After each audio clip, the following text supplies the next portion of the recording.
Hello, this is Dr. Eric Bricker, and thank you for watching A Healthcare Z. Today's topic is health insurance is now subject to antitrust regulation. That's right, believe it or not, this is brand spanking new. And most of us have never even heard this, but we're going to go through it in detail today. Now, this is the result of the Competitive Health Insurance Act, otherwise known as CHIRA, or CHIRA, that was passed actually it was literally just passed in January of 2021. It started, they said as of 2020 because that's when the legislation started to make its way through the House and the Senate. Okay, how did this come to be? The House passed it in September of 20, the Senate passed it in December of 20, and President Trump signed it into law on January 13th of 2021, a week after January 6th, when the crowd riots stormed the Capitol building.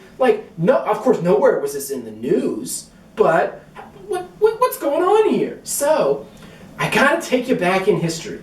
So, this act, the the Competitive Health Insurance Act of 2020, it now ends the McCarran-Ferguson Act of 1945 for health insurance and dental insurance. Now, what does the McCarran-Ferguson Act, what does it say? It says that insurance companies are exempt from federal antitrust laws. The Sherman Antitrust Act. The Sherman Antitrust Act can go after oil companies, it can go after software companies, it can go after steel companies, it cannot go after insurance companies because of a law that was signed by FDR just before he died while World War II was going on.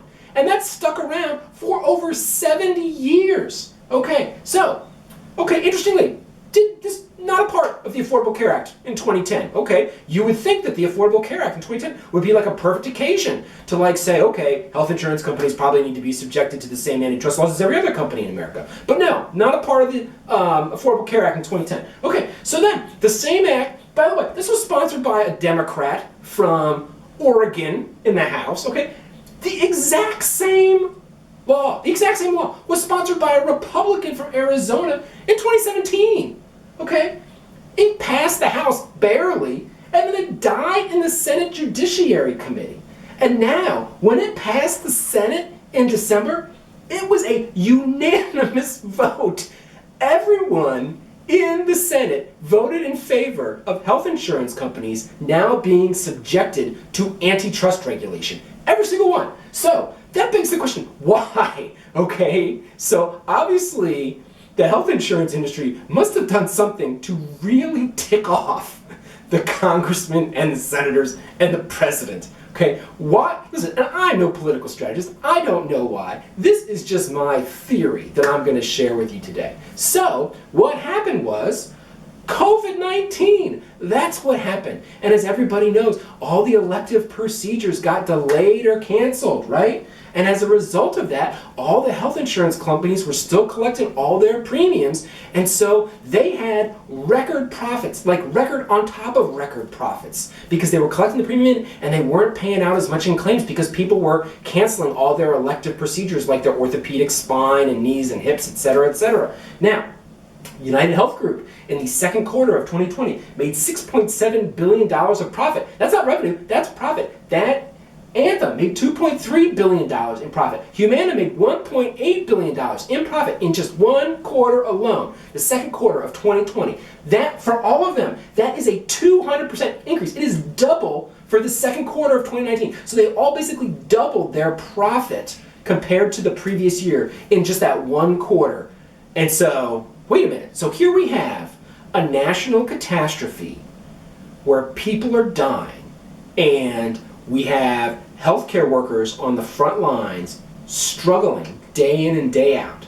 And you have health insurance companies making record profits. Now, I'm not making a judgment about that, but what I am saying is that if you're a congressman or a senator, it is politically untenable for you to continue to protect the health insurance industry against antitrust regulation in this environment where you have a national crisis that health insurance companies profit off of, right? That is just, Like, you can't do that. Let's say you voted against CHIRA. Let's say you voted against it. Like, that's political suicide. That when you ran for re-election, they'd be like, look what you did, congressman or congresswoman or senator. Look what you did. There's no, and hence, unanimous.